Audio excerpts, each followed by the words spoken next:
All stations on Dragon, 1 minute until configure for terminal count. T-minus 30 seconds.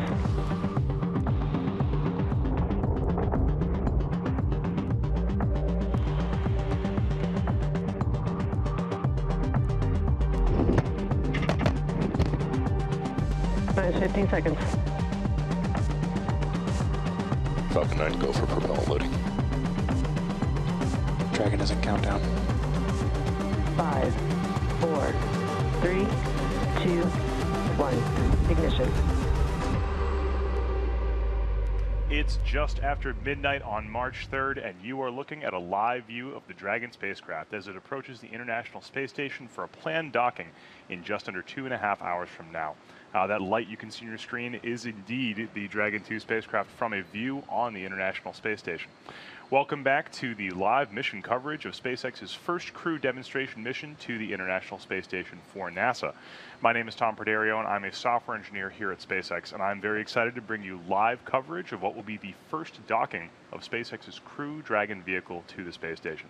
And joining me here is NASA Public Affairs Officer Dan Hewitt. Dan, so great to be on with you again. It's great to still be here. Great to be here in the middle of the night for more space station action. Thanks for having me. It's great. We're going to watch Dragon dock to the space station. This time it's a brand new Dragon, and it's built for astronauts, and it's an exciting milestone in NASA's commercial crew program. We're also going to be joined throughout the broadcast today by my counterpart, Gary Jordan. He's over at the Johnson Space Center in Houston at the International Space Station Flight Control Room.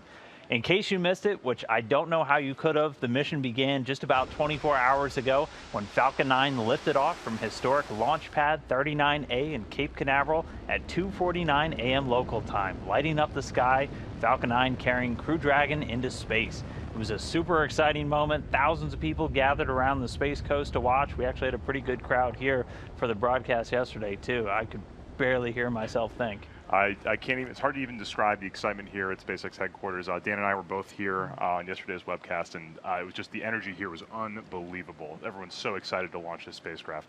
Once that Dragon reached orbit and opened its nose cone, the guidance, navigation, and control, or GNC sensors, were exposed. These are a series of highly sophisticated and accurate light and thermal detection sensors that, along with GPS and the inertial measurement units, help navigate Dragon safely to the space station. Over the last 24 hours, Dragon has been periodically firing its onboard thrusters to stay on course to the ISS and completing a series of vehicle checkouts along the way. And today's mission really represents the culmination of a partnership between NASA and SpaceX that started with flying cargo to the station and has evolved to safely and reliably fly astronauts very soon. As part of this partnership, SpaceX has already made 16 cargo runs to the space station. This is the first visit of a crew version of Dragon, though, and it's the first time a Dragon will dock directly to the space station as opposed to being pulled in by the space station's robotic arm. That's right, and what's really special about this new Dragon vehicle is that it's actually a fully autonomous spacecraft, which means it essentially guides itself to the space station as it's doing right now. It's worth noting that Crew Dragon also features manual override capability in case the crew is in need. Yeah, and right now, Dragon and the space station flying just over the northern coast of Africa. They're closing in on each other, Dragon catching up as it's raised its orbit a couple of 100 kilometers just in the last day. From this perspective and all of your views today, it's going to look like Dragon's coasting along very slowly, but both it and station are traveling at an enormous velocity. They're going about 17,500 miles an hour relative to the Earth's surface. And it's just going to be awaiting clearance to proceed to its next arrival checkpoints. And to put into perspective just how fast everything's moving, a commercial airplane usually cruises at about 550 miles per hour. It takes about 5 hours to go from LA to New York City. If you were able to fly as fast as Dragon, you could cover that distance in just 8.5 minutes. And you can actually see what Dragon has been doing over the past 24 hours right now on your screen. Immediately after that Dragon spacecraft separated from the Falcon 9 rocket, it began what we call the activation and rendezvous phase of the mission. During this phase, mission operators configured the vehicle for on-orbit operations, and Dragon executed a series of burns which gradually raised its orbit to align more closely with the ISS. A final co-elliptic burn, which started at about 9:59 p.m. here at local time in Hawthorne, placed Dragon into the same orbital plane of the ISS, about 2.5 kilometers below and 7 kilometers behind, which had then prepared it for its approach and autonomous docking maneuvers. That's right. And about 10 minutes ago, while on this orbit, Dragon transitioned to what we call integrated operations. And that's really just something for the ground. So during integrated operations, the SpaceX flight controllers closely coordinate every move of Dragon with the NASA flight team in Houston. Ground controllers initiate and monitor all the preparations for approach, including establishing communications between Dragon and the station, and also initializing all of the spacecraft's navigation sensors to prepare for that autonomous docking. And over the next couple of hours, Dragon's going to execute a series of demos, this is Demo-1, before it actually docks with the space station. That's right, and since this is a new vehicle, these tests are meant to demonstrate that Crew Dragon is capable of maneuvering away from the space station in case of an emergency.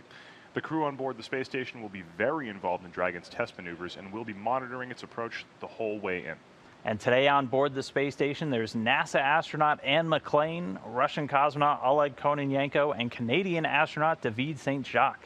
First, they actually demonstrated the ability to remotely command Dragon while outside something known as the approach ellipsoid, which we'll get into that a little bit later, just to make sure the crew can actually act as a backup to control the spacecraft. They just turned on a light and left it blinking. And once Dragon is inside that keep-out sphere, which is an imaginary circle with about a 200-meter radius, sort of like a city block in all directions around the station, the crew will send the spacecraft a retreat command, sending it away in a test of its abort capability. Then, after that retreat command is successfully tested, it's time for the final approach, with Dragon slowly approaching the docking port on the front part of the station's Harmony module. It'll then be linking up with the international docking adapter and will be the first time that this new docking adapter has been used. This is a very different process from what we've seen for the cargo Dragon deliveries in the past, which used a process called berthing. Both methods have advantages and disadvantages. Yeah, that's right. Docking can be done autonomously with no crew aboard the station. It's typically a much faster process, both when arriving and leaving, but it still requires that pinpoint accuracy to approach safely. Berthing requires a vehicle to approach the station and then stop, kind of hover outside so it can be captured by a crew member using the space station's robotic arm. Just an example from a previous SpaceX cargo mission. Once it's captured, it gets maneuvered around and then attached to a common berthing mechanism, which is actually the same type of port used to connect each module on the station together. It's a much slower process, but those hatches are significantly larger than docking ports, which is perfect when you're bringing up big cargo items. The primary purpose of this mission is to demonstrate Dragon's systems and capabilities before the next flight, when we'll have people on board for the first time.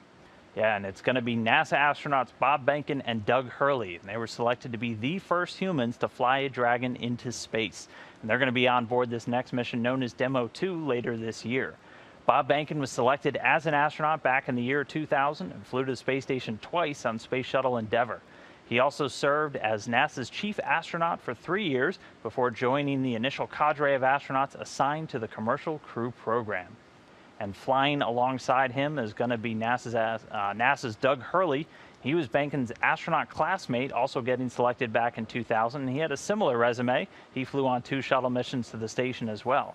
His second, though, was on STS-135, and that was the final flight in the Space Shuttle program back in 2011, and the last time we launched humans to the space station from America. And we're so happy to get right back into that. Over the course of this mission, Dragon will be put through the paces to demonstrate important functions like navigating around the space station, receiving commands from crews on board, of course docking and undocking, and conducting activities while attached to the station, including a robotic survey of the Dragon spacecraft.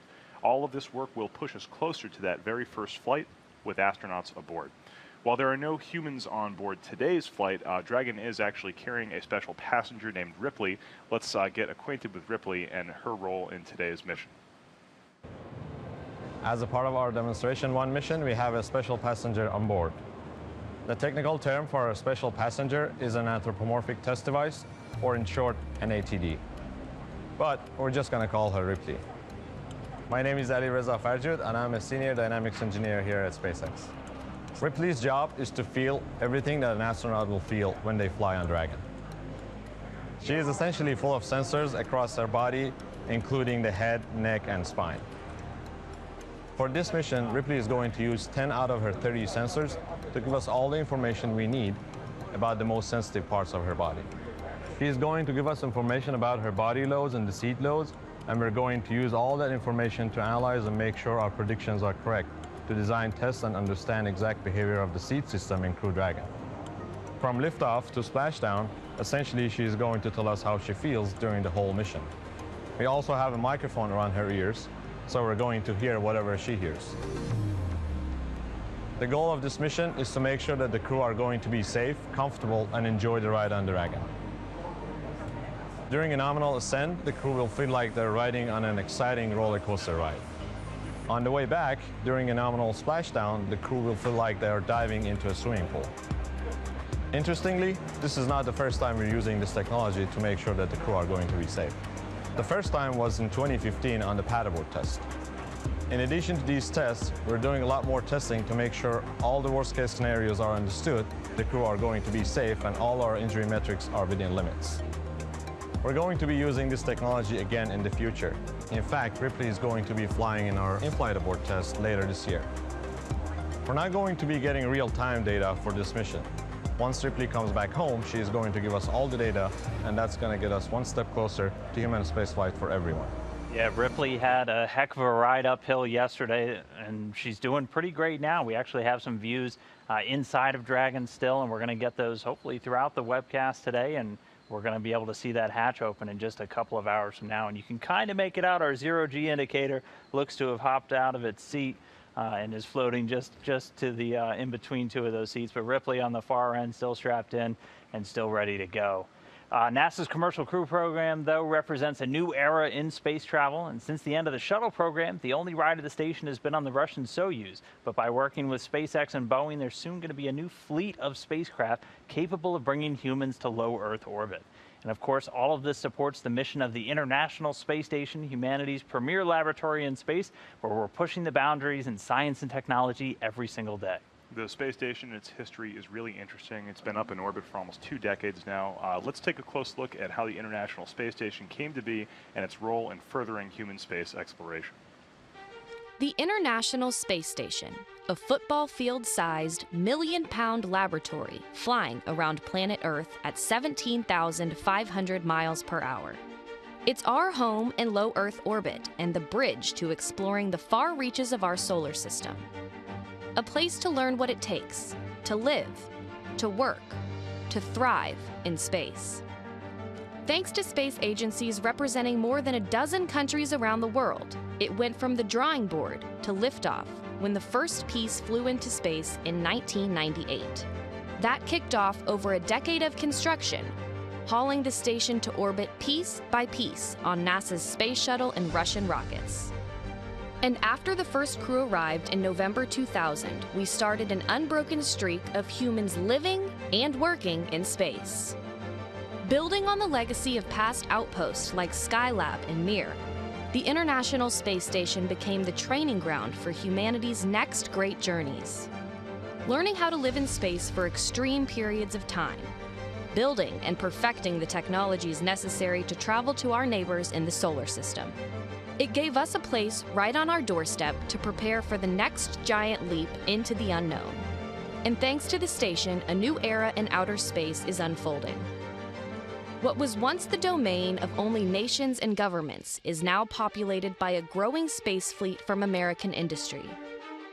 Private spacecraft to fly cargo and crew members, new habitats and technologies for future space missions, and an open door for companies, research institutions, and even students around the world to do research in space that have never had the opportunity before.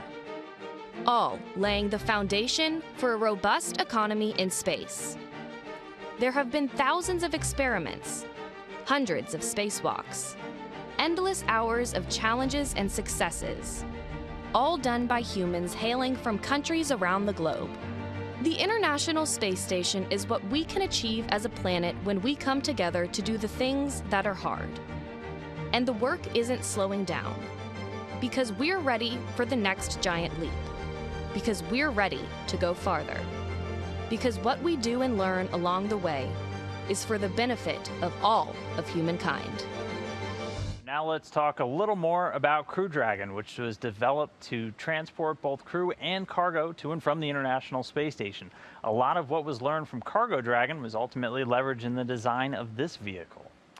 Crew Dragon is fully autonomous, which means it can basically fly itself, but does feature full manual override capability in case of any emergency.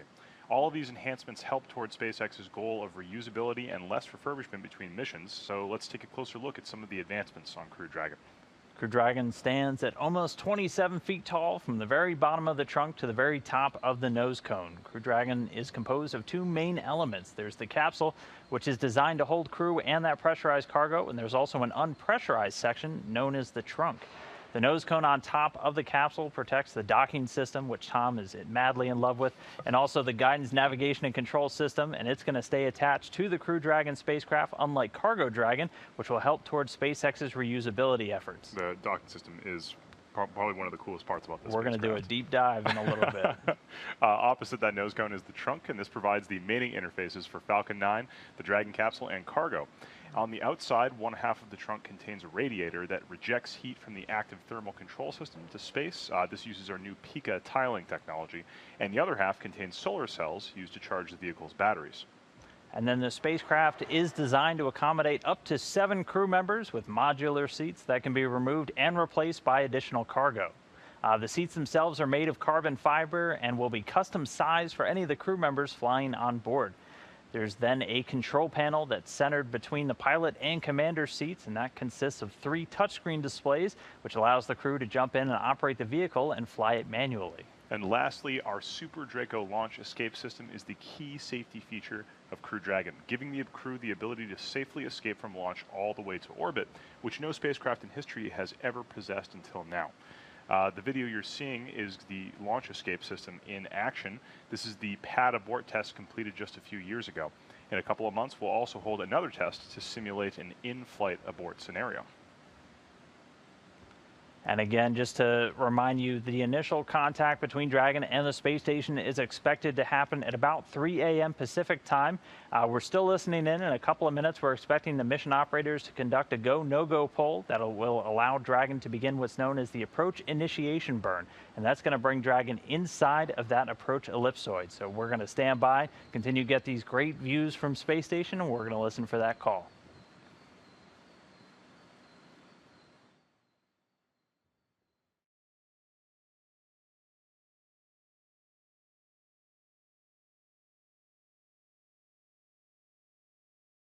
So session name is Alpha Victor November 443, and then in brackets 450. And session information is Alpha Victor November 4 X-ray X-ray HD H.264 stream. Multicast group reads 172.22.208.56.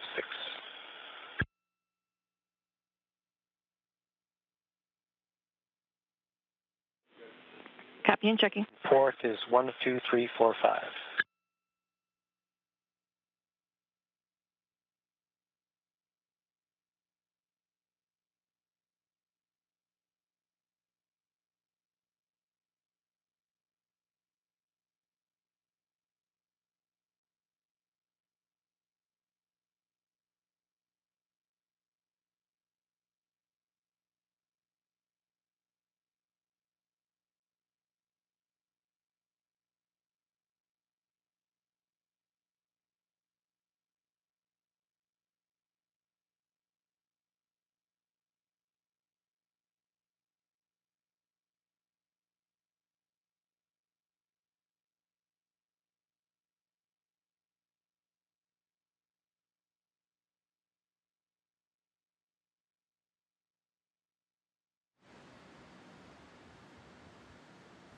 And so we did get the confirmation that that go, no go poll has occurred. And so pretty soon they're going to be moving to the approach initiation burn. And this is going to be a burn that's actually going to bring the spacecraft inside of the approach ellipsoid. Now the approach ellipsoid, and I'm going to try to paint you a word picture, it's an imaginary shape around the International Space Station. It's about 4 kilometers long, 2 kilometers high, and 2 kilometers thick. And what it acts as is kind of a gate for any spacecraft traveling to and from the station. So before you're actually in that approach ellipsoid, any maneuvers your spacecraft does, you have to make sure that it will stay outside of that approach ellipsoid for up to 24 hours. Now, ultimately, we need to get closer. We need to break that rule when we want to dock. So they just do this final go, no-go poll to make sure that we're ready to go. Everything looks good on Dragon, and that burn is going to be coming up shortly. So, I mean, just talking through that, as you can imagine, there's a lot of coordination and communication that goes into every single launch. For the current mission, SpaceX and NASA have had teams working and talking together on headsets across the country since liftoff, and they're going to continue to do so for the duration of Dragon's 6-day trip. On the SpaceX side, ahead of launch, our teams at the Cape are performing final day launch checkouts to make sure that Dragon was healthy and good to go. At the moment of liftoff, we transferred authority over Falcon 9 and Dragon from our firing room there in Florida to mission control here in Hawthorne, which you can see on your screen right now. All those people in Hawthorne staying up late all through the night, making sure that Dragon is healthy. While there are a number of people on headset in mission control, the mission director is the one in charge. Since Dragon is a highly autonomous vehicle, our operations is continually monitoring the health and performance of the spacecraft through the entire duration of its journey until Dragon splashes safely down back on the Earth. Our team in Mission Control also coordinates closely with the Mission Control Center in Houston at Johnson Space Center, especially when we're in what we call integrated operations, which Dan was talking about earlier. As we mentioned earlier, the integrated ops mission operators initiate and monitor preparations for approach to the space station, as well as preparations for autonomous docking with the station. So let's actually check in with Gary at Johnson Space Center to learn more about what the teams over there are monitoring. Thanks, Tom. We are actually in integrated operations right now. We have a good AI burn, and Dragon is headed towards the International Space Station. Here in Mission Control, we have a specialist team in Orbit 1, specifically trained for this particular docking mission of DM-1. 3 orbits here in Mission Control Houston. Of course, as you said, 24/7 operations to monitor the systems on board the International Space Station. This is Orbit 1, the first shift of the day, mainly to oversee these docking operations. Every person you see in this room is here for a specific purpose, looking at something very specific that's on part of the International Space Station. Everything from tracking where the station is going to be to actual pointing and positioning, someone monitoring the life support systems, someone actually looking after some of the specialist operations. We have some spacewalks coming up, as well as the cameras, and even the room itself. We have someone dedicated just to make sure that we have good communication with the station at all times. The flight director today is Scott Stover for the specialist DM-1 mission teams. Next to him, you see Leslie Ringo. She is the Capcom and has been communicating with the crew right now, who are awake and going through those procedures to begin the monitoring of Dragon approaching the International Space Station. Actually, not too long ago, we heard David Sejak come down on the space to ground saying something very bright is approaching the International Space Station. Very exciting time. They're working through the monitoring of Dragon out of the cupola window. This is a bay window facing towards the Earth at the bottom of the International Space Station.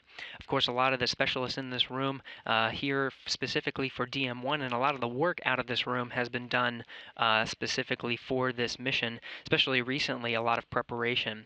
They even conducted a robotic survey of the docking port of the front of the station where Dragon is set to dock, essentially scanning for any imperfections. This is the International Docking Adapter that you guys were talking about the first time it'll be used by any spacecraft, just making sure that there is any debris, that everything looks good, and that this is a safe port that Dragon is going to be docking to. Again, everything's looking good on the station's side. We'll go back to you, Dan and Tom, and see how Dragon is doing now that we're in integrated operations. All right. Thank you, Gary. And as you guys heard, Gary confirmed that approach initiation burn has started, which means Dragon's now closing in. So it's going to move inside of that approach ellipsoid. Everything looked good for the teams, and it's now on its way. This burn takes about 45 minutes. Well, the burn is ended, but the flight to the next waypoint takes about 45 minutes. Tom, where are we headed next? So waypoint 0 is what we're going to be, is what it's called. Waypoint 0 is actually within that approach ellipsoid that Dan was describing earlier. Like we've said before, Dragon takes a very phased approach getting towards the space station. It's sort of like speed limits in a very sensitive area. We want to make sure that Dragon is ready to go for each gate as we get closer and closer and closer. And waypoint 0 is that first place. It's about 400 meters south of the space, or directly below the space station. Yeah. And so there's a lot that's going to be happening, and it's going to be a phased approach. So they're going to get to this next waypoint 0, they're going to camp out, we're going to do another go, no go, and then it's on up to the really exciting stuff when Dragon's going to get right in front of the space station, and it's going to be on what's called the V-bar. So for anyone who has followed stuff in the past, the shuttle would approach on what's known as the R-bar, which is the radial vector that was right underneath the station.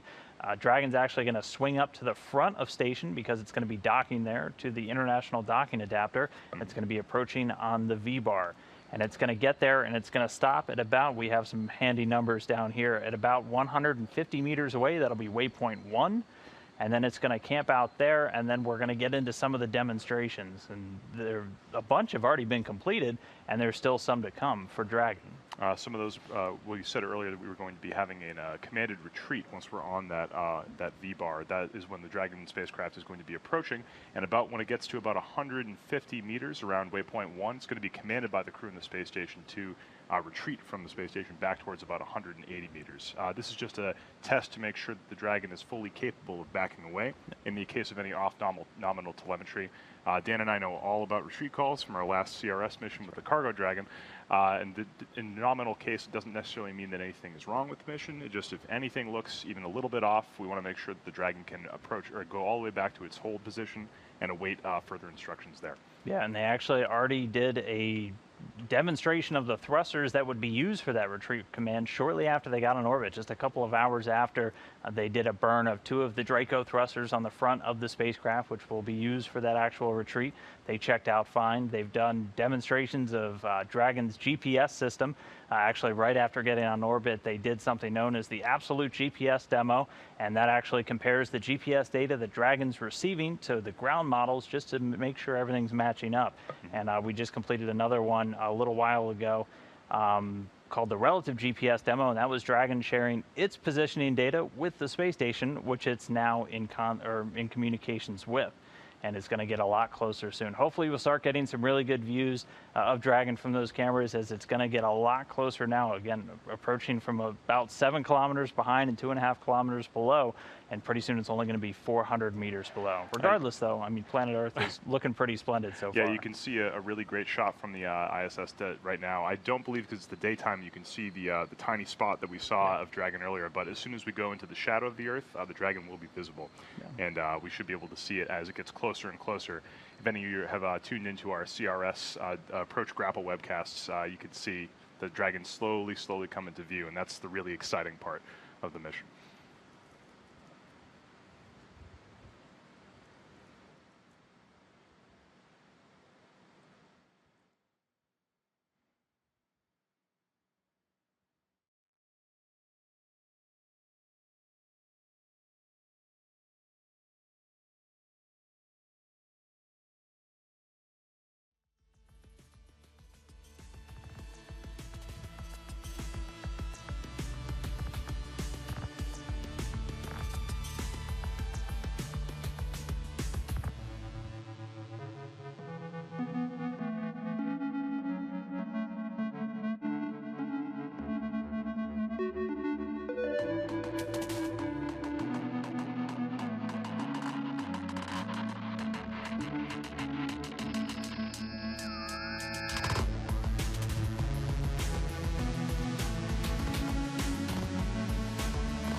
This is Mission Control Houston. You are getting a live view of the Dragon spacecraft now just about 3,000 meters away from the International Space Station.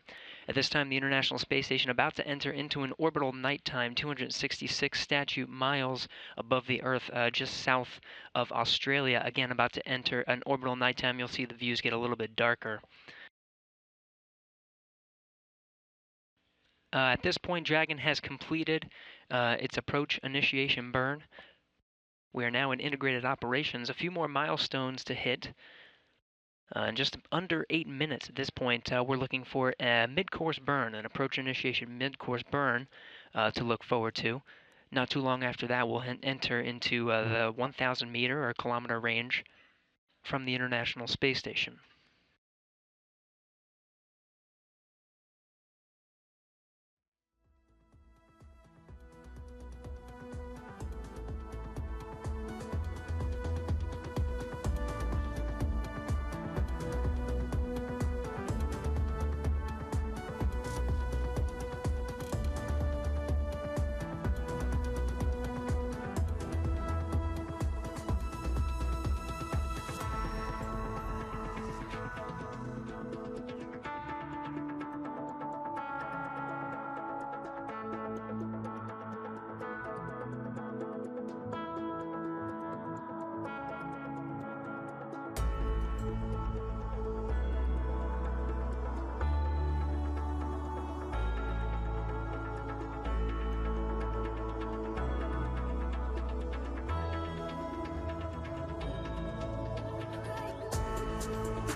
And you're continuing to get some great shots of Dragon as it gets closer and closer to the International Space Station. You can see that flashing light, which again, the crew actually commanded that on during a demo a little bit earlier in today's flight.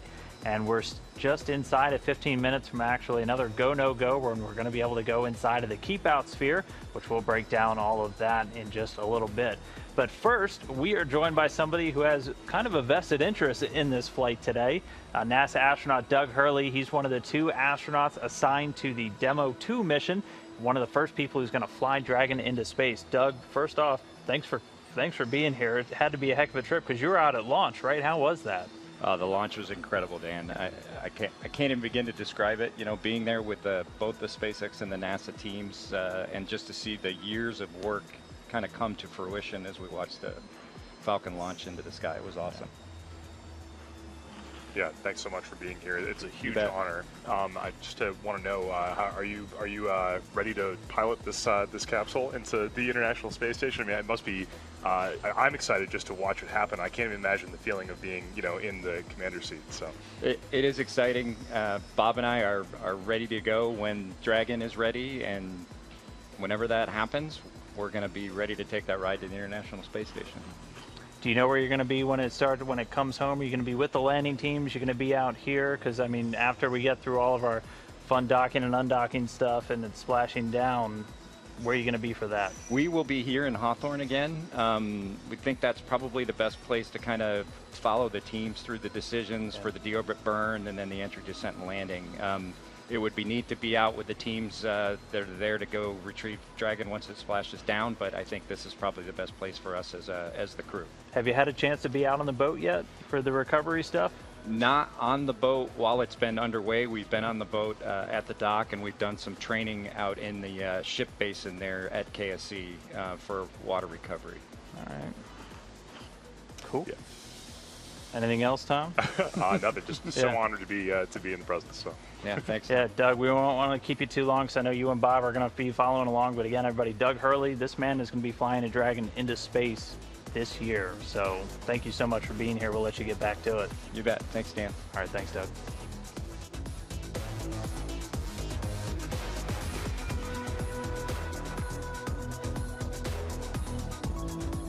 That flashing light and 2 other lights, red and green. So the Christmas motif in effect, just like our cargo missions to the International Space Station on Dragon. It's going to continue approaching.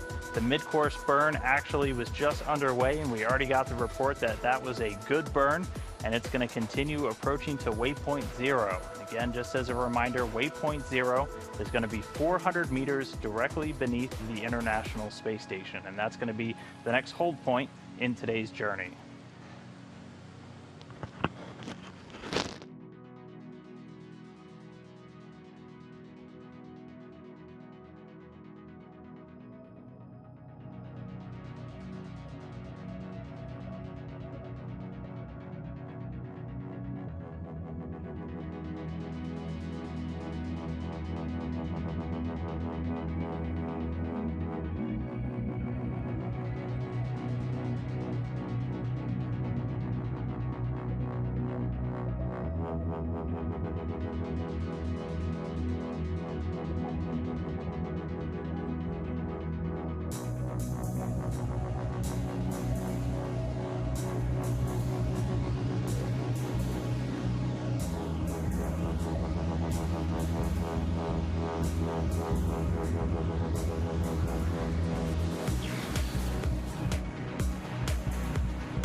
Station Houston on 2 for David and the cupola SSC-17.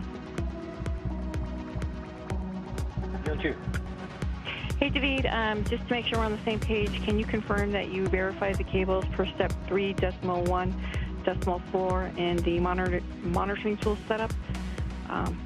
And then also, we think we have fixed it, and so we just need you to bring up the RPOP display on the PCS to get that data transfer going. Copy, and yes, the cable's physical setup was checked, and I see still some mouse action there. As soon as Pluto is out of SSC-17, I'll pick up. Okay, we have gone hands-off now on SSC-17, and so we just need for you to execute in step 3.1.5, bringing up on the PCS. You'll be bringing up the RPOP display, and if you want me to read that out to you, I can do that as well. So that is already up. That's been up for since the setup yesterday. You want me to shut it down and bring it back up? Checking.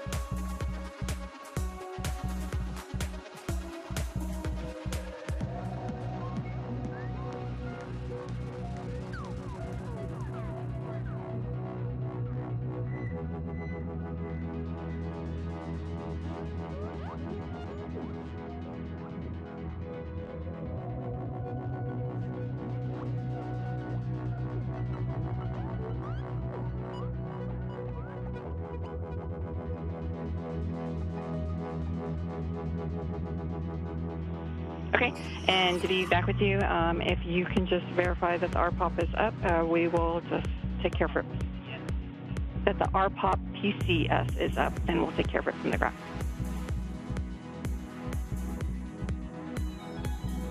Yes, the PCS RPOP window is open. Okay, copy, and we will work it from the ground.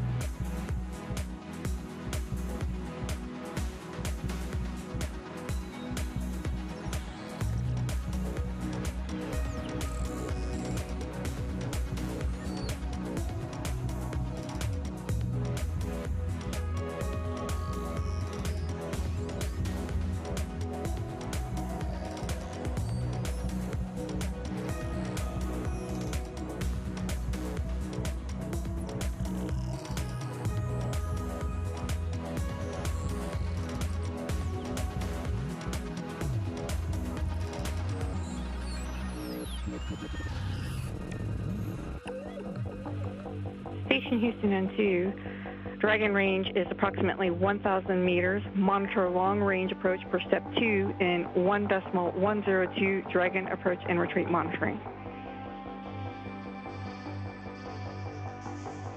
Step 2.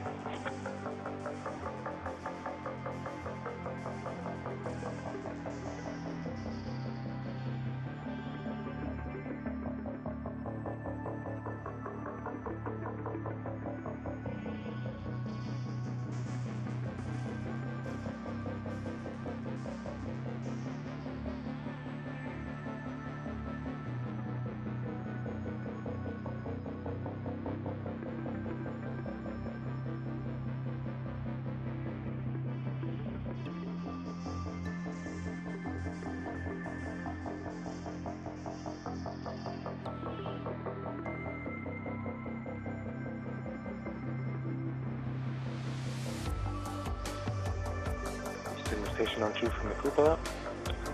Dragon is in sight. He's pointing towards ISS. We see the blinking nose lights. Copy all.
And so right now, Dragon continuing to fly in a little bit closer. It's inside 1,000 meters already. It's continuing to fly in, and pretty soon it's going to be only 400 meters away. And again, that's going to be at waypoint 0, which is the next hold point that we're going to be looking for Dragon.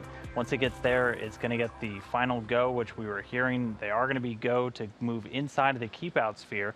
So that's going to be like the next major milestone that we're going to be looking towards. You can actually see the Dragon 2 spacecraft from the International Space Station on your screen right now. You're looking at what looks like just a blinking white light and red and green lights. Those are all lights on the Dragon.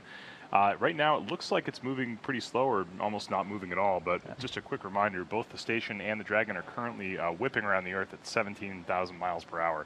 So there's actually a lot of energy involved in this right now and a lot of precise maneuvers involved to get those two objects in orbit close to each other. Yeah, it's going to continue approaching, and just to recap for everybody if you're joining, so Dragon started out a couple of kilometers below and behind the space station, and right now it's moving in towards waypoint 0. There's going to be a couple of waypoints along our way. Once we get to waypoint 0, it's going to be about 400 meters directly below the International Space Station.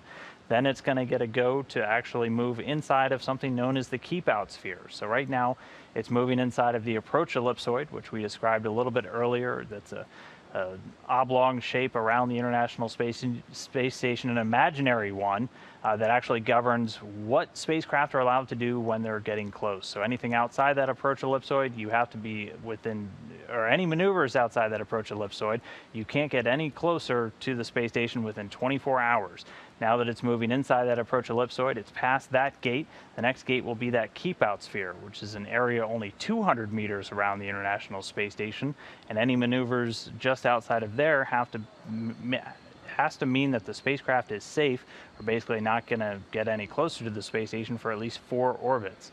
So we're basically just passing through these gates as we do this phased approach to the International Space Station. And so right here you can actually see kind of, and these are not to scale obviously, or the space station would be truly massive, but it did its final co-elliptic burn and then did the approach initiation burn, which we're moving through now and approaching waypoint 0. It'll be inside that larger shape you can see, the approach ellipsoid, and then after that it'll actually move inside of the keep-out sphere. That's right. Waypoint 0 is the waypoint that'll be within that approach ellipsoid, and the other two waypoints, waypoint 1 and waypoint 2, are actually inside the keep-out sphere. Waypoint 1 is only about 150 meters away from the docking port on the forward part of the International Space Station, directly along the docking axis. And then waypoint 2 is way closer, only about 20 meters away. By the time Dragon gets to the waypoint 2, we'll be ready to dock, moving in very close towards the International Docking Adapter on the forward part of that space station. Yeah, that's right. And the space station itself is going to go through and do some setup on its side. They're actually going to hand over the attitude control of the International Space Station to thrusters on the Russian segment. And the solar arrays in the space station will get a special positioning just to protect it from any exhaust plumes from the thrusters on Dragon as it approaches. And we're also going to be doing some actual maneuvers. On your screen right now, you can see this is a view from a camera inside the International Space Station looking at the Dragon. There are some kind of objects in the screen outside of it. Those are actually reflections from inside the space station, kind of like if you are inside of a dark car, or sorry, a well-lit car looking outside of a window. You might see some reflections back in of the bright interior. But in the center of your screen, that, again, like I said earlier, that blinking light and the red and green, that is the Dragon getting ever closer to the ISS as it approaches waypoint 0. That's right. And the crew members on board the space station are monitoring, and they're actually sending commands throughout the operations today. And it's, again, it's Canadian astronaut David St. Jacques and NASA astronaut Anne McLean. They're stationed in the cupola module. That's kind of the 360-degree bay window that we have on the bottom of the International Space Station that provides them a great view of the Earth below, but also visiting vehicles. That's where they're typically camped out for any berthing operations when they have to actually reach out and grapple the spacecraft using that robotic arm. But none of that's happening today because Dragon's going to be docking. Yeah, that cargo Dragon is used to using those berthing operations. And Dan and I have actually personally been here for the last time we did that. That was a lot of fun. But luckily, we have the ability to dock with the space station via the SpaceX and NASA docking systems. And we'll get into that a little bit later when we get to the later waypoints. But right now, Dragon is still approaching waypoint 0. Just a reminder, that is about 400 meters directly below the International Space Station. The station has a few terms used to describe the relative position of points away from it in orbit. We use these terms called one is called the R bar. That's if you imagine a radius drawn directly from the space station to the center of the Earth. Anything that's along that radius is called would be called on the R bar. And then anything on a line that would represent the velocity of the space station forward in its orbit, that's called the V bar. Right now, the Dragon is approaching waypoint 0 on the R bar, and it's going to be making a maneuver after that to swing around to the front onto the V bar, which will be our docking axis for later today. That's right. And once it's there, it'll fly up to waypoint 1, and we'll be able to see a couple of demonstrations. Again, Dragon's already done a bunch of demonstrations on its flight on the way to the International Space Station, including firing the thrusters. And this graphic is actually going to be showing the approach corridor for Dragon once it's in range to fly into the International Space Station. And this is something that's going to be really important for the crew members on board, as one of their jobs is to always be in the loop to command Dragon if they need to. So they're going to be using these corridors just to look if Dragon's attitude shifts anywhere inside or outside, and they have pretty strict limits on if they see Dragon doing anything that's not expected. They have the capability to send a command and send Dragon away. It can do a retreat, which we're going to have a demo of later, where it just kind of slowly backs away. They can command it to hold, and they can also command it to abort, which is a much more dynamic maneuver and gets Dragon further away from the space station. But we're going to be seeing that retreat command after we get to waypoint 1. It'll back itself up a little over 30 meters, from 150 meters to about 180, and then it will get a command to hold also from the crew. And then they'll look at how the data look, make sure that everything went well with the thrusters and on Dragon, and that it's ready to do its final approach. And then the teams actually right behind us here in Hawthorne will give that final command to Dragon to fly in and dock to the International Space Station. The name of the game whenever any visiting vehicle approaches the space station is abundance of caution. It is very important to make sure that at every point along the way, all systems are nominal, that the space station and the spacecraft are exactly where we want and think they should be. So these kind of retreat commands allow us to, just in case anything looks off nominal for any reason, we can just command those vehicles to back off just a little bit. The nice thing about being in orbit with solar panels and all the systems that spacecraft has is they can just hang out there if they need to. Dragon is currently, or right now we're in the shadow of the Earth, but every time it swings around into the sun, it is able to generate power and keep those batteries charged and is able to stay operating for a long period of time. So when we do command that retreat, Dragon will push away from the space station to about 180 meters, as Dan said, and then just hang out there until it's given another command to come in for a real docking. That's right.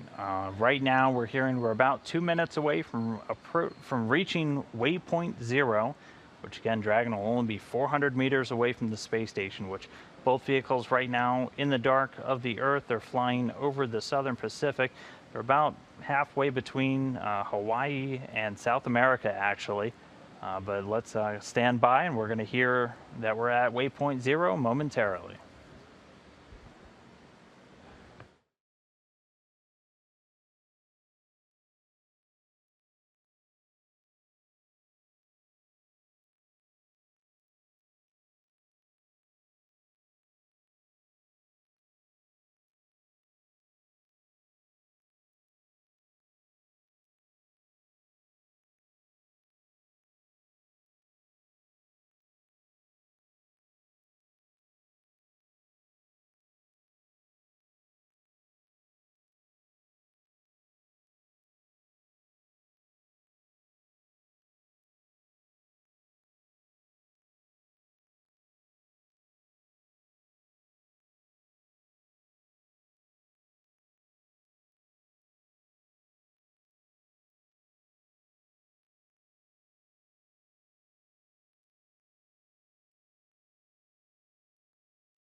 On 2 for SSC 17. Did you need us to repower that SSC?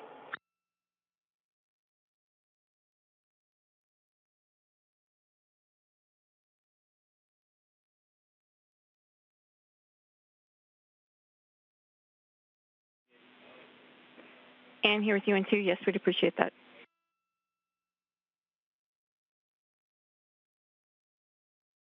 We have a blue error screen saying it requires restart. We will restart it now. Copy, you're doing the restart.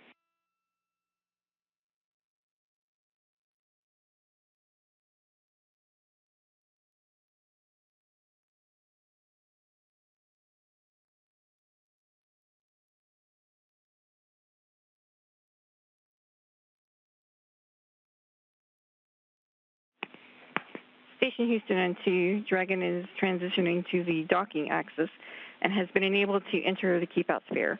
Monitor approach for step 3 in 1.102, Dragon approach and retreat monitoring. Understand you have issues with RPOP, but we will take your range monitoring. Houston Station copy for step 3, current range 373, attitude is expected. Copy.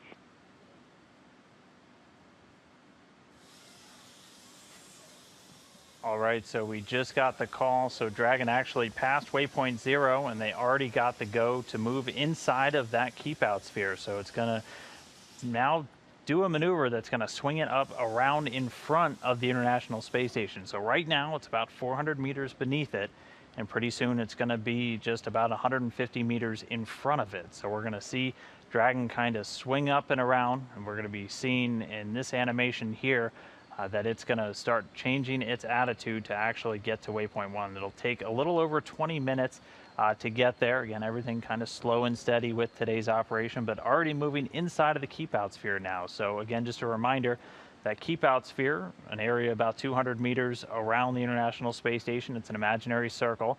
And before you enter that keep out sphere, your spacecraft has to be safe to not go into it for at least 4 orbits. We're now going to break that rule, basically, and go inside of the keep out sphere as we get closer to docking. This diagram you're seeing on your screen right here is you can see the International Space Station and the Dragon. Right now, this is the blue line you can see is sort of a free return trajectory, or if no further propellant was used, no further activation of the thrusters on board Dragon, where its path would take it. As Dan was saying, inside the keep-out sphere, you need to make sure that your maneuvers are going to not in any way conflict with the International Space Station. And you can see that were Dragon to not touch any of its thrusters, it would just naturally fly away because of the orbital dynamics involved. However, Dragon is going to fire its thrusters to change that ever so slightly as it gets closer to waypoint 1. And you can see waypoint 1 is actually there are 2 gray dots just to the left of the International Space Station within those gray lines. You can see that blue line is intersecting waypoint 1, and we're getting closer to it.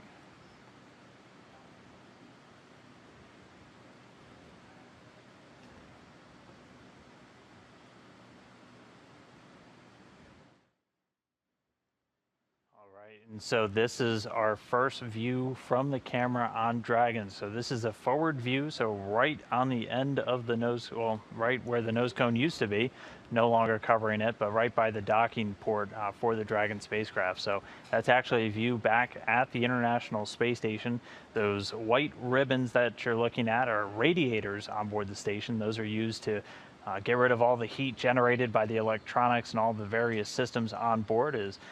You are in the vacuum of space, so you have to have a means to do it. You can't just have convection like we do down here on planet Earth. But so Dragon now, or the station in the sights of Dragon, it's getting closer. We're moving to that waypoint. And again, just as a reminder, there's going to be some demonstrations coming up.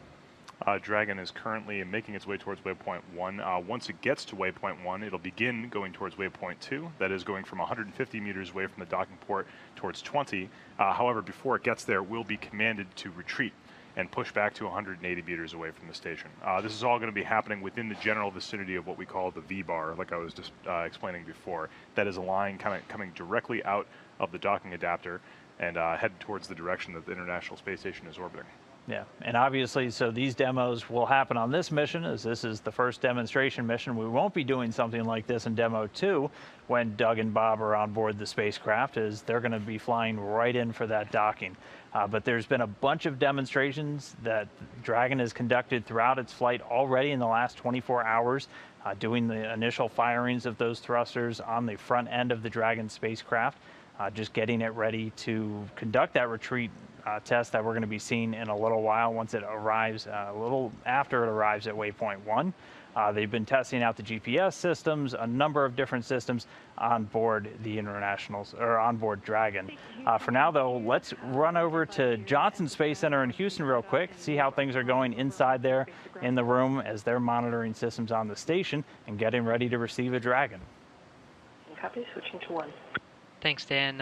You might be able to hear some of the space-to-ground communication that are coming from this room. Again, Leslie Ringo, Capcom, filtering the information to the crew. Right now, they are receiving telemetry from the Dragon. This is where they're monitoring from, is the cupola workstation at the I guess you can say the bottom or the Earth-facing side of the station. Provides a great view as the Dragon approaches from the bottom up through the keep-out sphere to waypoint 1 coming up here very soon. You guys mentioned it's a relatively slow rate that the Dragon is approaching. I can see the telemetry now. We're looking at a rate of just about 0.12 meters per second. That's how slow this thing is going. But slow and steady is the way to go when it comes to a docking maneuver such as this.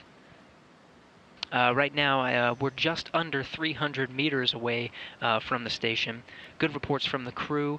Everything's looking good on the station side, and we're receiving telemetry from Dragon. And again, we'll work through those procedures until we get to the point where we're ready to send some of those commands that you guys are talking about. In the meantime, we'll go back to you to get the latest on some of the next milestones here coming up for Dragon on its approach to the International Space Station. Thanks so much, Gary. Yeah, it's great to see all the excitement over there. We're obviously very excited over here as Dragon gets closer to its waypoint 1. Again, Dragon's getting pretty close. We said 300 meters away. We are going all the way into 150 meters away, directly on the line of the International Docking Adapter. Yeah, so pretty soon, this camera going to be looking right down the barrel of that V-bar, and it's going to be looking right at the docking port, and it's going to be docking to the International Docking Adapter. And so here's actually a heads-up display on that camera, and when we lock in signal, we'll be able to use that. But that's actually representative of some of the displays that they'll have on board the Dragon spacecraft to actually approach and dock once there are crew members on board. But again, it's going to be docking to the International Docking Adapter. This is going to be the first time this docking adapter has ever been used. It was also delivered on a Dragon spacecraft, the cargo version, a couple of years ago, and has been attached to the very front of the station on something called a pressurized mating adapter, which is attached to Node 2 or the Harmony module on the very front. So that's where docking is going to be honing in on, and docking in just a little while from now. We are well ahead of our timeline so far. Originally, we were tracking to have this initial contact and capture between Dragon at about 3 a.m. local time here in Hawthorne, but they've been about 15 minutes or so just kind of flying through the milestones. So we should be early today, but I don't want to jinx it. Always great to see when things are going so well that we're ahead of schedule. Right now, you did see on your screen that heads-up display. That's actually what the Dragon astronauts will be using in the future. We are watching from the ground, obviously, so depending on the signal condition of Dragon to the ground, we sometimes get video from it. Right now, we do have video, but depending on where our ground stations are and where Dragon is, we're not always getting the video. Of course, on the Dragon capsule, for the astronauts sitting on board, they will have that video and be able to use that heads-up display to see exactly where they're heading, make sure they're on course towards the International Docking Adapter. Yeah, and the crew themselves on board the station are going to be using another camera on Dragon for some of the final monitoring during that approach. There's a centerline camera, so kind of right in the center of the hatchway on the Dragon spacecraft, that is feeding its signal directly to a laptop on board the International Space Station. And that's what the crew monitoring are using to actually watch as Dragon approaches. And they're going to use that from waypoint 2, which is only, again, about 20 meters away from the space station, to the final docking point. And they're going to be monitoring that the whole way through, making sure, again, Dragon is lined up correctly with the docking port itself. and they're going to continue that until they're only about 2 meters away from the station, and then we might hear this called out over the space-to-ground loops. You'll hear the command CHOP, which is the crew hands-off point, and that's where the crew won't send any more commands to Dragon, and if they see anything out of spec, it's all up to the Dragon spacecraft itself to then command that abort and then fly away from the station. But right now we are going to hear a go, no go on our side pretty soon for Dragon to get the go ahead to approach waypoint 2, which is that point only 20 meters away from the station. But again, we'll have those demos in between. You did mention that centerline camera. It's actually very close to my heart. It's one of the first projects I worked on here at SpaceX. So I'm very excited to see that in action for a live docking. And Dragon right now is using its Draco thrusters to control its approach to the International Space Station. There are 16 in total, with 4 of them positioned around the top where the nose cone is. And those 4 will be used for the retreat command that we're expecting very soon.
So like I was saying earlier, this is a diagram of where the Dragon is currently headed.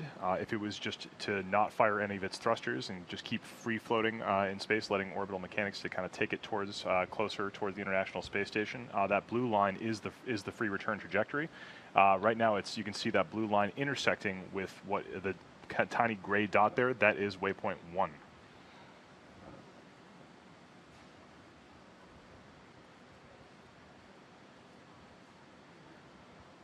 The gray dot to the left of waypoint 1 is actually the retreat hold position. So after we get to waypoint 1 and are commanded to retreat, Dragon will push back towards that the leftmost gray dot. That is the retreat hold spot. Yeah, and right now we're still just about 10 minutes or so away from that waypoint number 1, which again, it's 150 meters out in front of the International Space Station, right on line with that docking port. So again, just about 10 minutes away until Dragon arrives at that point. So that's going to be another exciting milestone checked off, and the teams are, again, just monitoring all the data on Dragon. They're going to be doing go, no-go polls between the teams in Houston and the teams out here in Hawthorne, making sure everything's still looking good on board Dragon systems before they give the go to move in even closer to the space station. Again, we were expecting that initial contact and capture, so that docking essentially, to come at about 3 a.m. Pacific time. We are a little bit ahead of schedule. As we've just kind of been burning through all these milestones, everything looking great so far on the vehicle, still not tracking any issues, and everything going smoothly. So again, about 10 minutes away from waypoint number 1. Just a reminder, waypoint number 1 is at 150 meters away from the International Docking Adapter. That's less than an average city block. Dragon is getting very close at the International Space Station. You can see some intermittent views here from Dragon's transmission to the ground. Looks like the space station has come around into the light. Looks pretty beautiful. We will get even more detailed pictures of that as the Dragon gets closer and closer to the forward port that it's about to dock with. Right here you can see the overlay that the crew would be seeing if they were inside Dragon right now. There is a little green dot in the very center that's currently tracking the docking port, and if Dragon tilts away from it, it should stay tracked. But right now, since we're getting this on the ground, this would normally be overlaid over the centerline camera. Right now, we're getting this feed from a different camera that's a little bit off-center, so it's not going to be exactly on all the time, but it will simulate what a Dragon astronaut would be seeing if they were in the commander's seat on those touchscreen displays.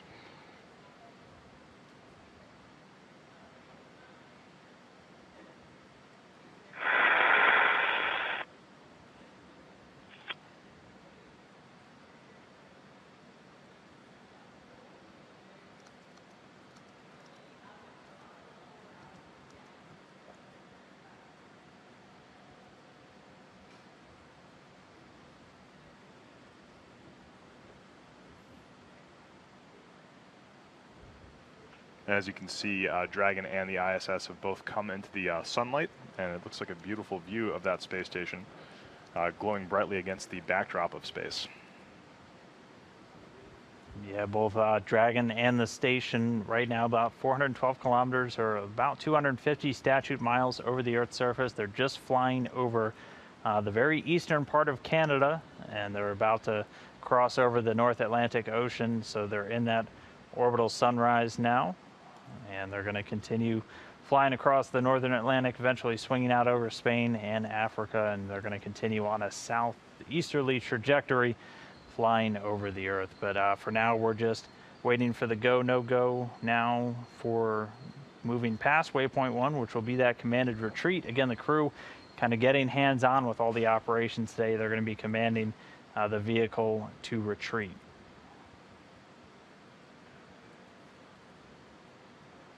And just hearing we are going to be go for that retreat demo. So again, we're going to get to waypoint 1, just 150 meters in front of the space station, and then it's going to start moving in, and then the crew is going to command a retreat. So they're actually going to send a command using computers on the station to the Dragon spacecraft, and it'll be at about 140 meters. So they'll be a little past waypoint 1, and then Dragon will stop and back away. It'll go back past waypoint 1 out to about 180 meters away from the space station. The crew will then send another command for the vehicle to hold.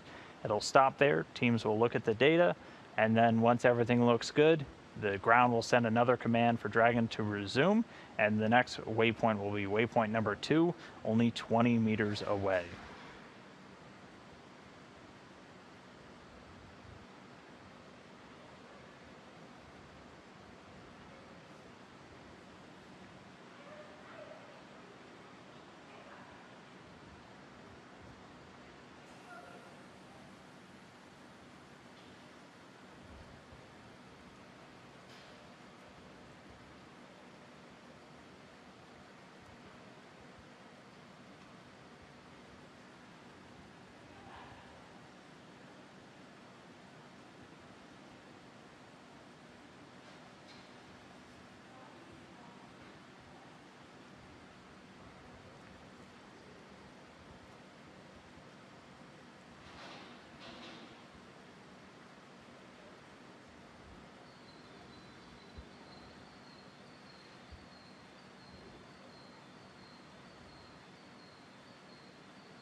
So right now we're just waiting for the crew on board the space station to send the retreat command to the Dragon once it hits waypoint 1.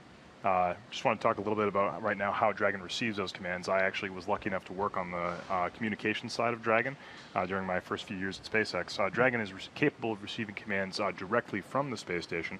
It's also capable of receiving commands directly from the ground and through NASA's TDRS satellites, the tracking data relay satellites that are currently in orbit above the Earth.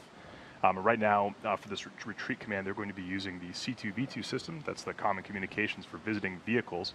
That provides a link for communications and data directly from the visiting vehicle, which in this case is the Dragon 2, to the International Space Station. And once we're safely at waypoint 1 and get that call for a go for the retreat commands, they will be using the computers inside the ISS over that link to send a command to Dragon. They did test that link with turning on that light, like we said earlier, so we know it's working pretty well right now, and hopefully the retreat command will hear that call out soon. Yeah, and just before we lost signal, you were getting some great views from a high-definition camera on board the International Space Station. Those will be back up shortly, and those cameras are actually right on the very end of the docking port where Dragon's ultimately going to be flying to. So right next to that international docking adapter on the front end of the station connected to the Harmony module. And so they're going to provide really great views once the Dragon spacecraft is done and it's at waypoint 1. which again, just about 150 meters away from the space station. We're going to get some great views back from station of Dragon.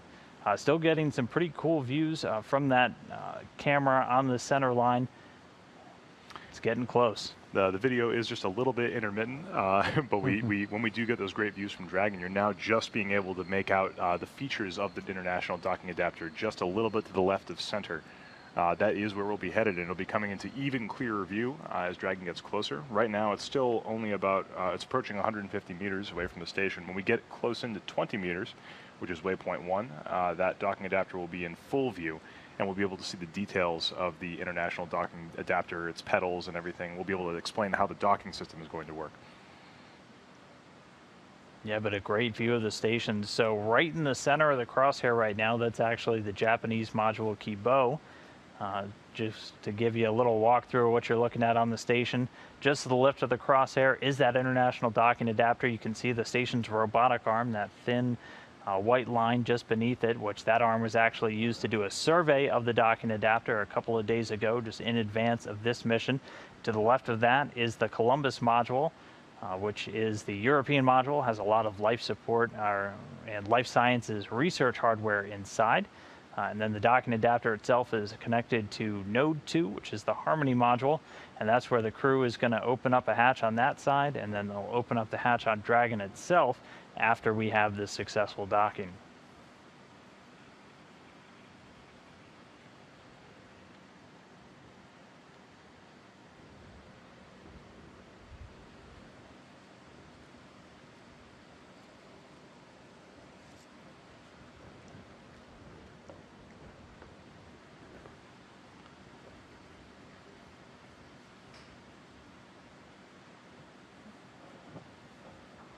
All right, and we just heard confirmation that Dragon is now inside of the Keep Out Sphere. Now again, the Keep Out Sphere is an imaginary circle around the International Space Station of about 200 meters. And this is just there to help govern any of the flight paths for vehicles ultimately approaching the International Space Station. So we're inside 200 meters. Again, it's going to continue approaching until it's just 150 meters away.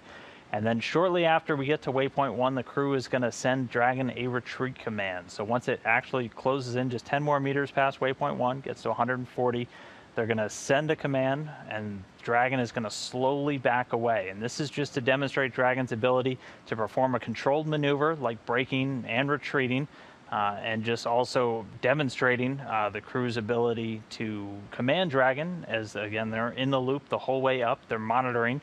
They're using displays on board that have kind of a little corridor that Dragon's going to be flying through, and they're just looking for any perturbations in Dragon's approach to the space station, both its attitude, kind of where it is on the center line, and everything like that. So all that coming up real soon.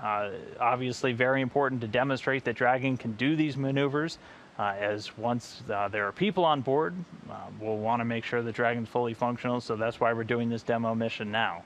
It's important to note these systems, these tests utilize all of the systems in sort of like a round-trip way. It's a very thorough test of all the systems aboard Dragon and the space station, both from the ability of the crews to use their equipment on the station to send a command over that link to the Dragon, have the Dragon receive it, have the flight computers process those commands, and then send individual commands to the Draco thrusters all around the Dragon. This really is a thorough test to make sure that when we have people on board this spacecraft, that everything's going to go the way we think it does, and that's the whole point of this mission, really.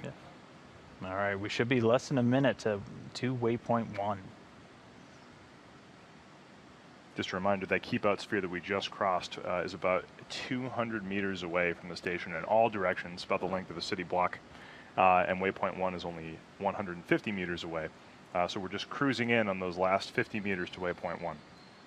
The space station continuing to come into higher and higher resolution view. Again, this is a camera from this Dragon spacecraft looking at the ISS.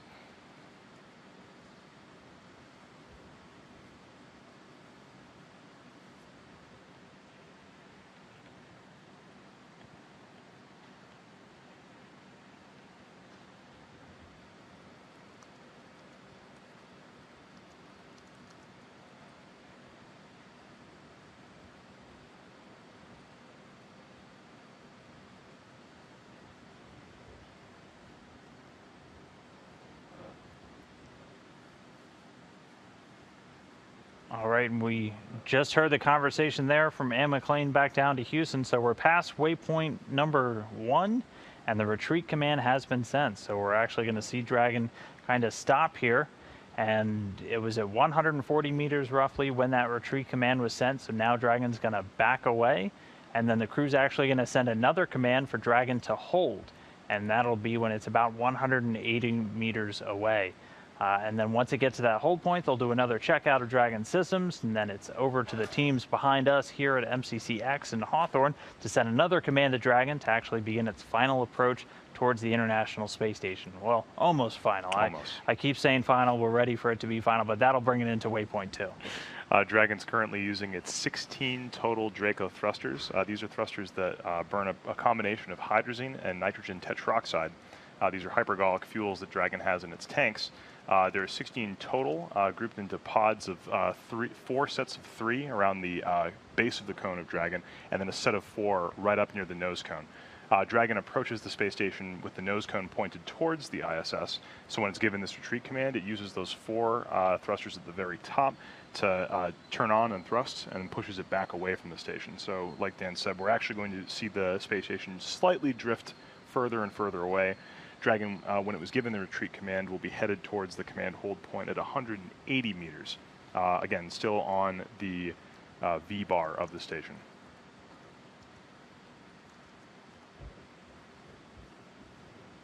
And we did hear the confirmation that the retreat is in progress. So Dragon, again, slowly backing away. And the Capcom over in Houston did radio up to Ann McClain on one of the space-to-ground loops for them to, again, send that hold command at 180 meters. So that's the next milestone that we're going to be looking for.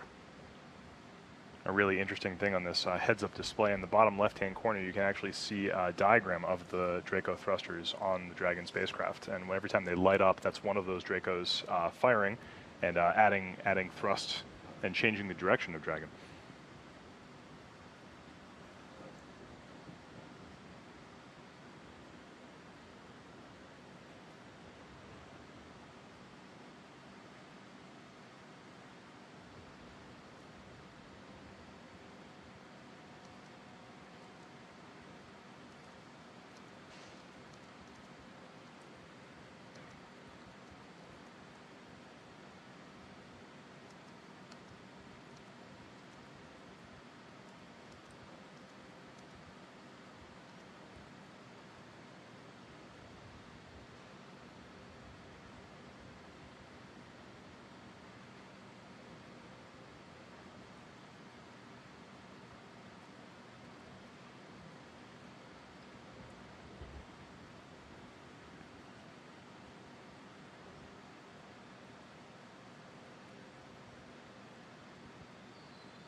And we're hearing on our end that was a successful retreat demo. So we're moving along real smoothly again. So the next thing is waiting to make sure that we had that hold command sent from the crew on board the station, but successful retreat demo. As now the second successful retreat that you and I have experienced live, Dan. That is right. This one was planned, though. Yes. All right, so at this point, Dragon is just about 180 meters or so away from the International Space Station, and that camera still, it's just moving in a straight line directly across from that international docking adapter, which now that the retreat demo has been completed, it's going to start moving its way back towards the International Space Station, and we're going to move into waypoint 2, at which point it's going to hold, and it will only be 20 meters away from the station.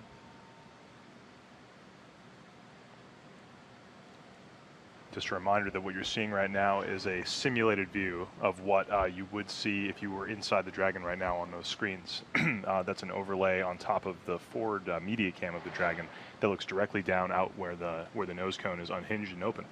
So right now you're seeing a view from the high definition camera on the International Space Station.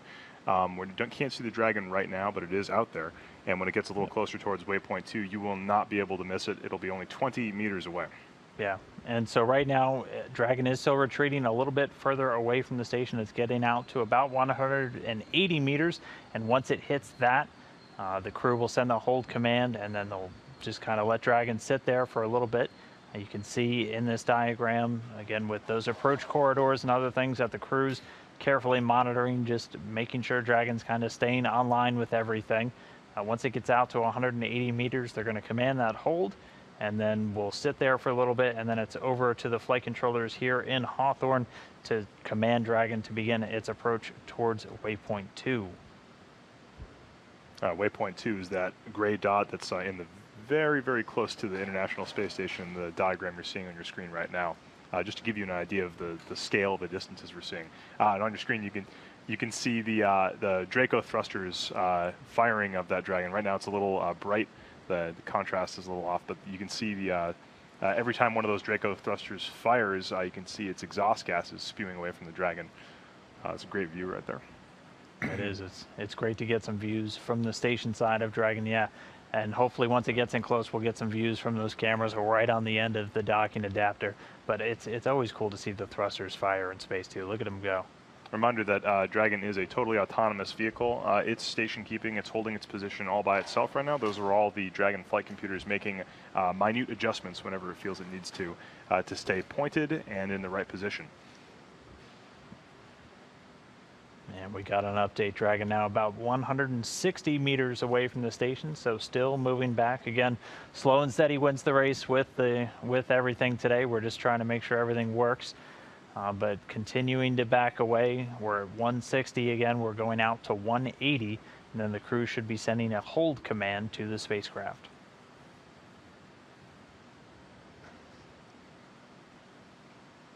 And it sounds like the rate of opening, or basically how quickly Dragon's flying away from the station, is only about 0.8 meters per second. So slow and steady wins the race. Slow and steady.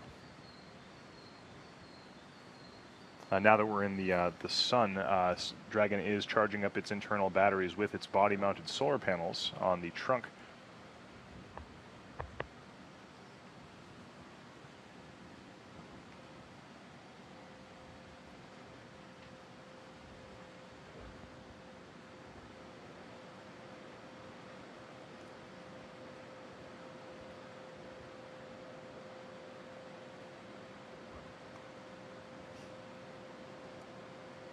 On your screen right now, you can see a side-by-side view of two camera views. One on the left is from the International Space Station looking at the Dragon, and when it comes back, the one on the left, or the one on the right, is from the Dragon looking at the ISS.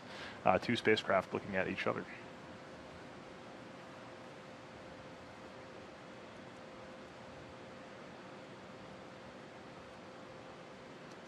It's a little hard to make out here, but in this view you can actually see the nose cone hinged open. In the previous cargo Dragon, the nose cone was jettisoned shortly after launch, but this, in an effort to make the spacecraft as reusable as possible, the nose cone is actually hinged and it opens up onto the side. You can see the nose cone, it's sort of like a dome hanging off the top of Dragon in its open position.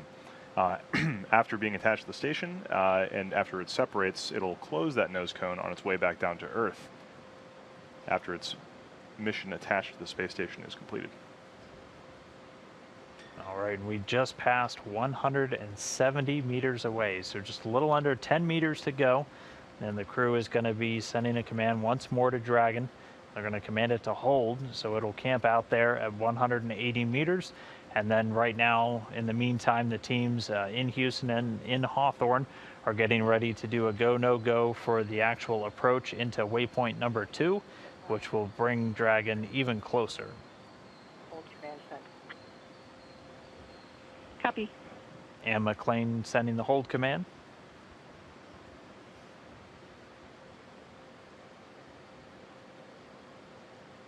Houston, the vehicle mode is hold. Copy, hold.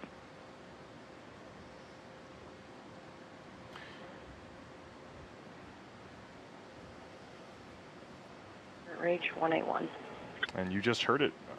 Dragon is currently holding out at the command hold point at 180 meters away from the space station, hanging out, waiting for the command to approach. Transition to the lab and monitor hold per block Charlie, line 3, and 1.102 Dragon approach and retreat monitoring. Also at this time, we need the lab forward hatch closed, and you will need to bring up Space to Ground 1 on the in the lab ATUs. And station copies, transition in process.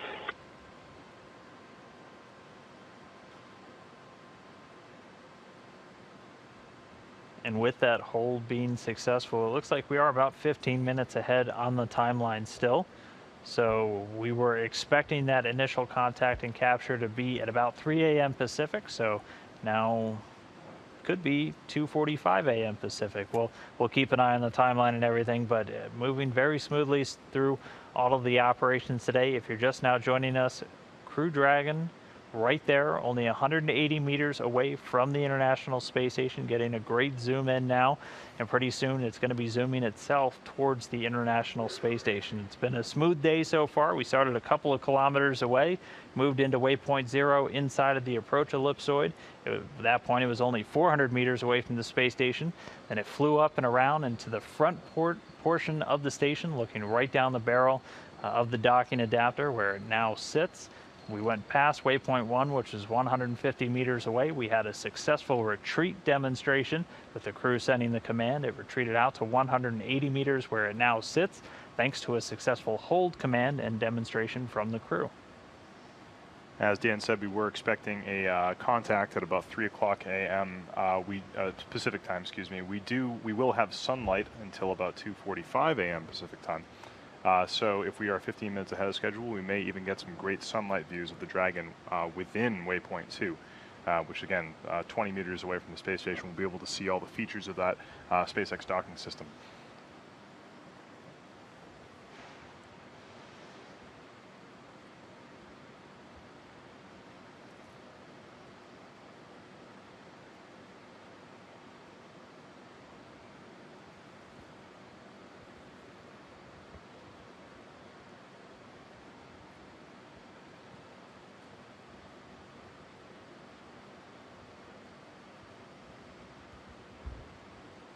And so for right now, Dragon's just going to continue holding at about 180 meters away from the station.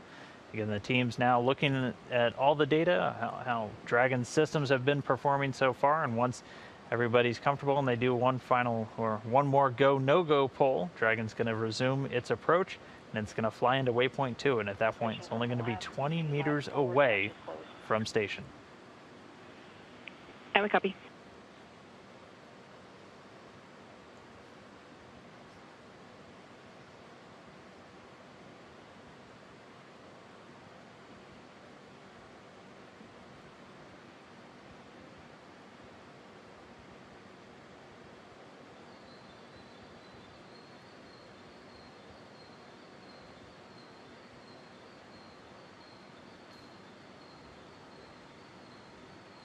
And for those of you just joining us, we are watching a live view from the International Space Station looking towards the Dragon spacecraft, currently holding at only 180 meters away. Station Houston and Station for Step 6. All video and overlays look nominal. Prop age is less than 1. All status fields are showing expected status. And we copy.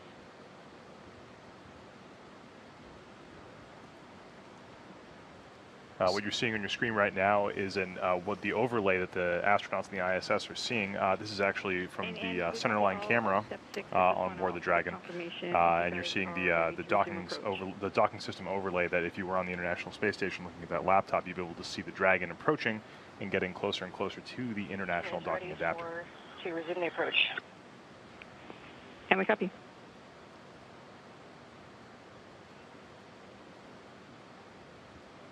So NASA astronaut Anne McClain radioing they're ready on board the International Space Station for Dragon to resume its approach.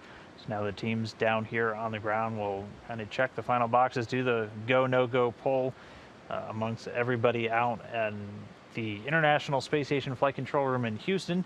And the teams here in Hawthorne and the Dragon will be able to resume its approach. So again, We're just 180 meters away right now. Eventually going to be flying in shortly to a spot just 20 meters away from station.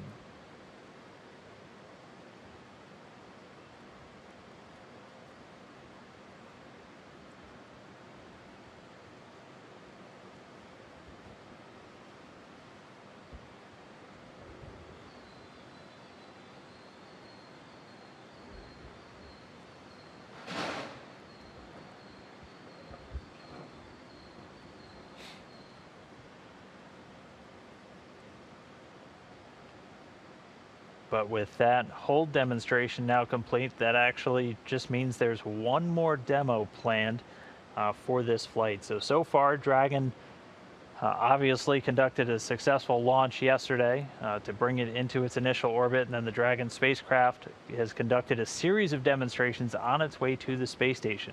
And that included checking out the GPS unit multiple times, 2 different times, both checking its own GPS coordinates against ground models down on Earth, and also checking them against the GPS on board the International Space Station.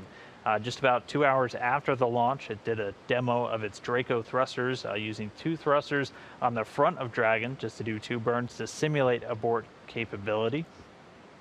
And then it's done all of these demonstrations so far. The crew initially turning on a blinking light just to make sure they could command the vehicle, and then just executing this retreat and hold demonstration. There's one more that's going to be called the controllability, where they're actually going to set the speed of the vehicle just to mimic docking, just for a short period of time as they go back past waypoint number 1, which is 150 miles away, or meters away. Meanwhile, the team's right now conducting that final go, no-go poll at the hold point, at which point they're going to get ready to resume the approach, move past waypoint 1 down to waypoint 2, and only be 20 meters away.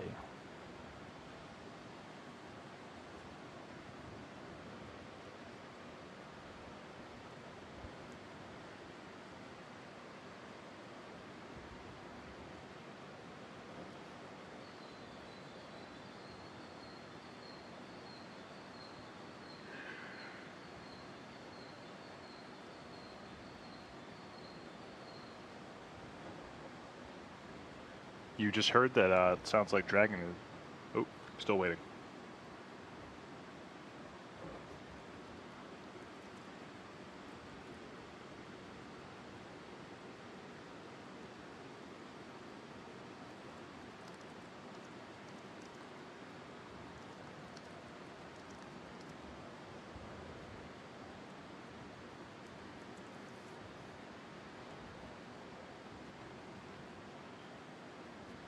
So we are hearing that Dragon has been cleared to do the approach towards waypoint 2.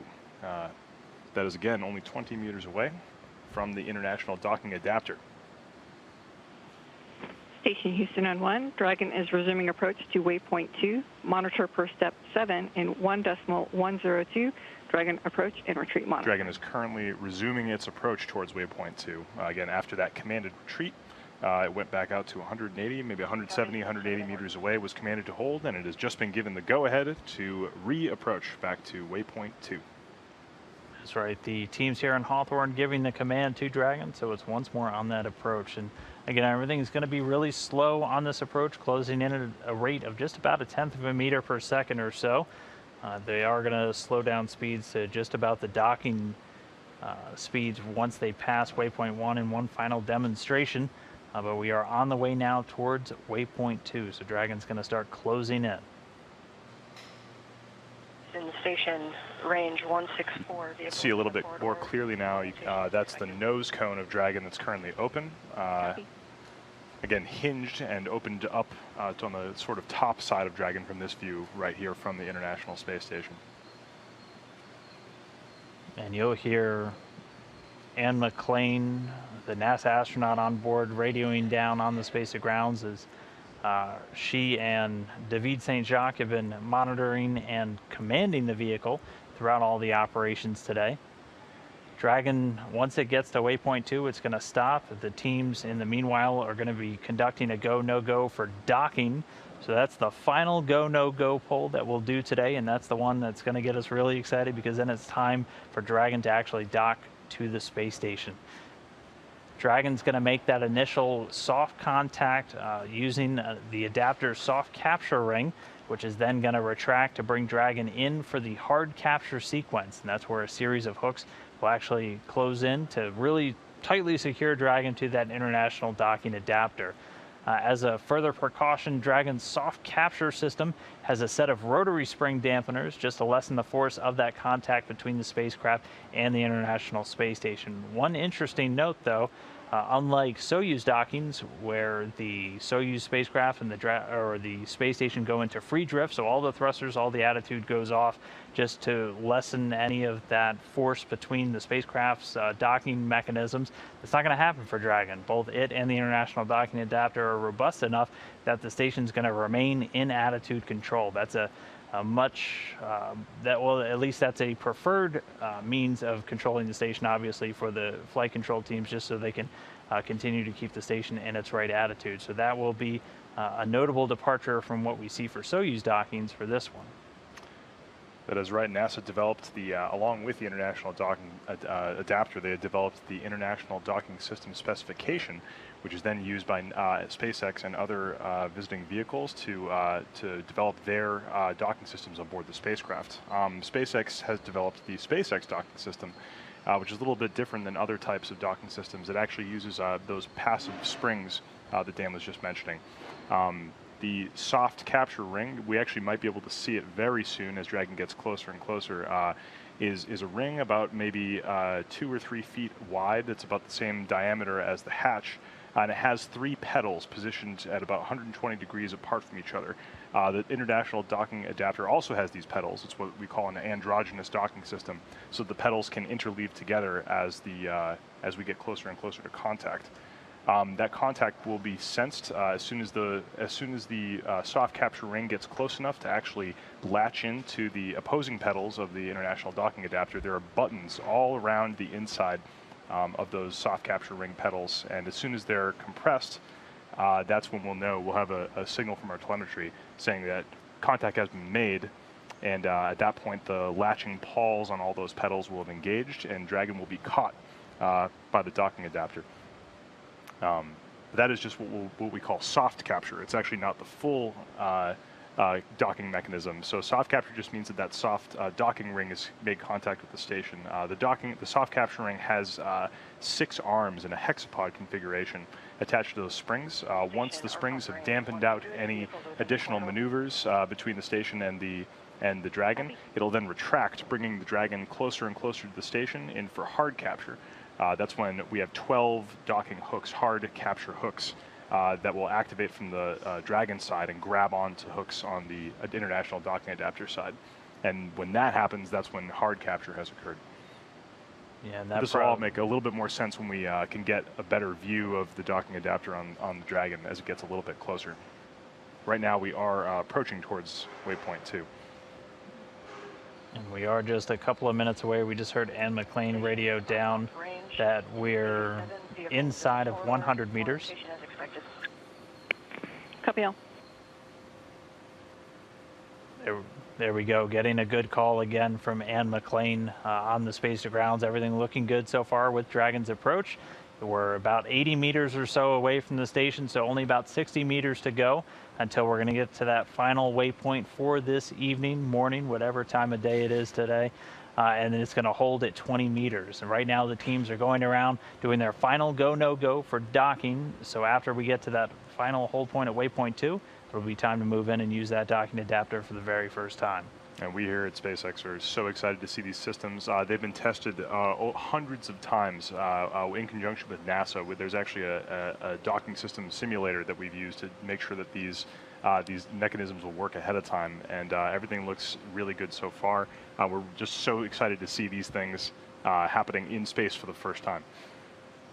I'm getting the views back from the cameras on Dragon itself. Again, you can see that docking adapter coming into view. It's not going to be directly in the center line, as this is actually a separate camera. The center line camera being fed to the crew members on board the International